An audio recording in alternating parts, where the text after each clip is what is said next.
ایک آدمی رسول کریم صلی اللہ علیہ وآلہ وسلم کے پاس آیا، اس نے آ کر کہا کہ یا رسول اللہ مجھ سے بہت بڑا گناہ ہو گیا۔ تو آپ نے فرمایا کب ہوا؟ لیکن اسلام لانے سے قبل ہوا۔ آپ نے فرمایا کہ ٹھیک ہے، اب تم اسلام لے آئے ہو، تمہارے سارے گناہ اللہ نے معاف کر دیے۔ اس نے کہا میری بات سن لیجیے رسول اللہ، میں آپ سے بات کرنا چاہتا ہوں، اپنے دل کا بوجھ ہلکا کرنا چاہتا ہوں۔ آپ نے کہا کہو تم کیا کہنا چاہتے ہو؟ اس نے کہا یا رسول اللہ میری ایک بچی تھی، اور میں اس بچی کو جب وہ 5 سال کی ہوئی تو میں اس بچی کو کہا میں چلو تمہیں جنگل لے کے چلتا ہوں، اور میں اس کو لے کر چلا۔ جناب اسپیکر توجہ چاہوں گا، میں اس کو جنگل لے کر چلا۔ اب میں اس لیے لے کر چلا کیونکہ میری عزت پر حرف آ رہا تھا کہ میرے گھر بچی کیوں پیدا ہوئی۔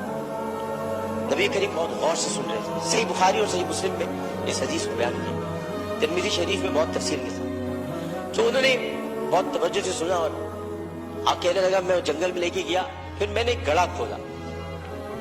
گڑھا کھودنے کے بعد میں نے بچی سے کہا اس میں لیٹ جاؤ۔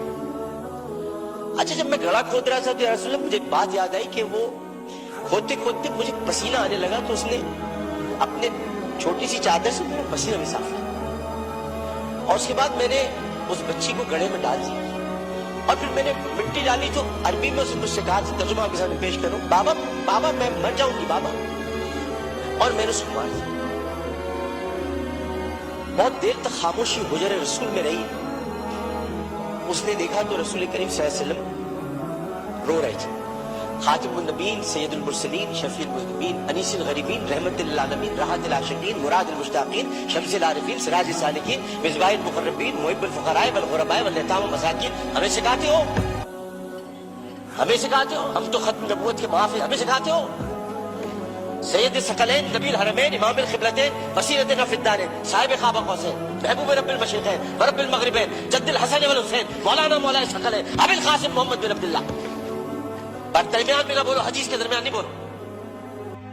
اس کے بعد نبی کریم صلی اللہ علیہ وسلم نے یہ کیا کہ ان کے زارو قطار آنسو بہنے لگے، اور انہوں نے کہا کہ قسم اس پروردگار کی جس کے قبضے میں محمد کی جان صلی اللہ علیہ وسلم، اگر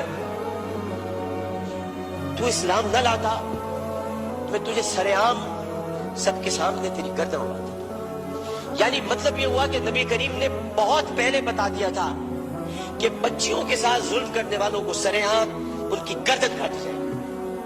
یہ اصول متعین کر دیا تھا محمد رسول، یہ سزا متعین کر دی۔ ظلم کرنے والا جناب اسپیکر کوئی صنف نہیں رکھتا۔ خدا کے لیے اسے مرد نہ کہے، خدا کے لیے اسے عورت نہ کہے۔ ظالم کی صنف نہیں ہوتی، ظالم کی صنف نہیں ہوتی، ظالم نہ مرد ہوتا ہے، ظالم کو مرد نہیں کہتے۔ میرے بھائی نے کہا ہے فیصل بانڈے نے میں نامرد بنا دوں گا، ارے وہ تو ہے ہی نامرد، جو عورتوں کی عزت لوٹتے نے کیا نامرد بنا، وہ تو ہے ہی نامرد۔ ہم ظالم کی صنف مقرر کر کے معاشرے کو پھر تقسیم کرتے ہیں۔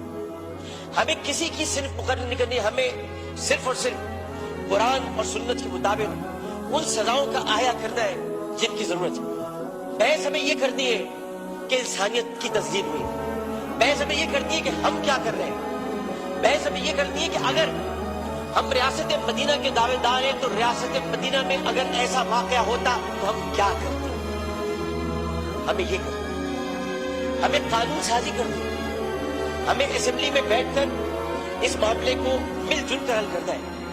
جبکہ قرآن کہتا ہے ان الصفا والمروہ من شعائر اللہ، جب اللہ نے 2 پہاڑوں کو مروہ اور صفا کو عزت دے دی تو پھر ان کی عزت کیوں نہ اتاری جائے جنہوں نے پہاڑوں کے نام پر عزت دینے والے پروردگار کی پیدا کی ہوئی مروہ کو بے عزتی کے ساتھ اس کی عصمت دری کی، ان کی عزت کیوں نہ اتاری جائے، ان کی گردن کیوں نہ کاٹی جائے، ان کو سر عام پھانسی کیوں نہ دی جائے۔ جناب اسپیکر، میں آپ سے صرف یہ بات کہنا چاہتا ہوں، میں شکریہ ادا کرتا ہوں اپوزیشن بینچز کا، میں شکریہ ادا کرتا ہوں اپنی پارٹی کا، میں سب کا شکریہ ادا کرتا ہوں کہ جو اس وقت اس درد کو سمجھ رہے ہیں، جو درد کو سمجھ کر بات کر رہے ہیں، اور جو نہیں چاہتے کہ اس وقت سیاست ہو، ہم میں سے کوئی نہیں چاہتا، اور جو ان باتوں پر سیاست کرے گا معذرت کے ساتھ پھر وہ سیاست کر رہا ہے، عبادت نہیں کر رہا، وہ عبادت نہیں کر رہا۔ یہ اس وقت عبادت کا مرحلہ ہے، اور عبادت صرف 5 وقت پروردگار کے سامنے سر جھکانے کا نام نہیں ہے. عبادت ظالم و جابر حاکم کے سامنے کلمہ حق کہنا بھی ہے,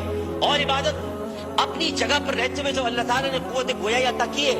اور 5 سوالات جب حشر میں کیے جائیں گے, کہاں سے کمایا تھا, کیسے کمایا تھا, جوانی کہاں گزاری, بولنے کا علم دیا تو بولے کہ نہیں بولے, ما کنت تقول فی ھذا الرجل, اس رسول کے بارے میں تمہارا کیا خیال ہے, کیا جانتے ہو, اس وقت ہماری زبانیں گم ہو کر نہ رہ جائیں.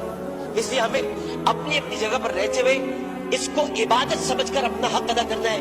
میں اتنا کہنا چاہوں گا آخر میں, جناب اسپیکر, میں اس ایوان سے ہاتھ جوڑ کر مطالبہ کرتا ہوں, بحیثیت ان کا ساتھی, بحیثیت رکن قومی اسمبلی, انہی کا ساتھی, انہی کا بھائیوں, اپنی بہنوں کا بھائیوں, اپنے جب ہمارے اپوزیشن والے ان کی بہنوں کا بھائیوں, صرف اتنا کہنا چاہتا ہوں کہ اس اسمبلی میں ہم پتہ نہیں کب رہے, کب تک رہے, کیا رہے, ہمیں نہیں پتا, لیکن ہم جتنے دن بھی رہے, یہ اسمبلی ایک تاریخ بن جائے کہ ہم نے, یہ اسمبلی نے قرارداد منظور کی تھی اور بل بنایا تھا کہ بچیوں کو میں ہر قتل کی بات ہے, بچیوں کی عصمت دری کرنے والوں کو سزائے موت دی جائے.